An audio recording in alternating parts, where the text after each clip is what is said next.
Alright, so good day everyone. So let's have the second part for the non-rectangular beam, which is the design portion. So of course, since under pa rin tayo ng singly reinforced beam, yung process natin from the singly rectangular beam would be very similar pagdating natin sa non-rectangular beam. However, may mga imomodify lang tayong mga ibang derived formula lang natin dito para in accordance pa rin tayo with the area of compression. So kung babalikan muna natin dito yung isa sa mga still ratio limits natin, which is this one. Alam naman natin na this is very applicable lang pagdating sa ating rectangular beam, which is ideally dapat yung ating actual still ratio should not be exceed sa ating maximum still ratio para at least under pa rin tayo ng singly reinforced beam. However, pagdating na natin dito sa ating non-rectangular beam, we need to modify this still ratio para at least conform pa rin tayo dun sa non-rectangular sections natin.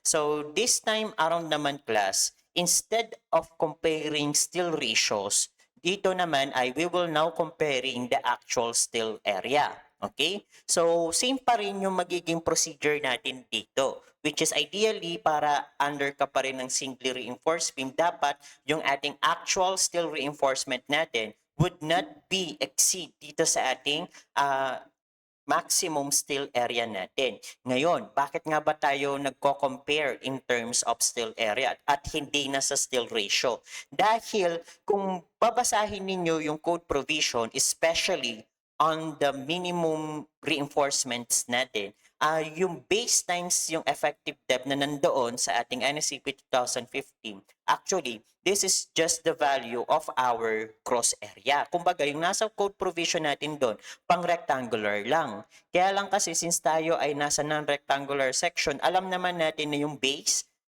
or yung width multiplied by the effective depth, this is correspond sa ating cross area. So kailangan sa ating non-rectangular section, yung kukunin nating gross area is hanggang saan lang yung sakop ng ating effective depth.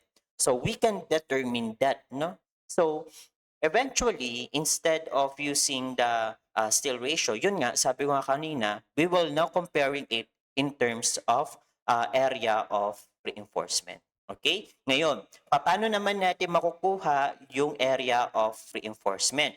So, pwede natin siyang makuha using this design moment.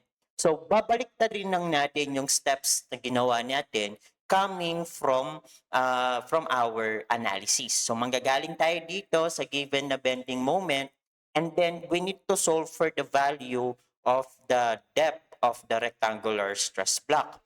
Tapos, gagamit lang tayo dito ng ating equilibrium compatibility so that we can solve for the value for the area of the actual or sorry of the area of the steel reinforcements natin. Okay? So to further understand this concept, let's have the sample problem.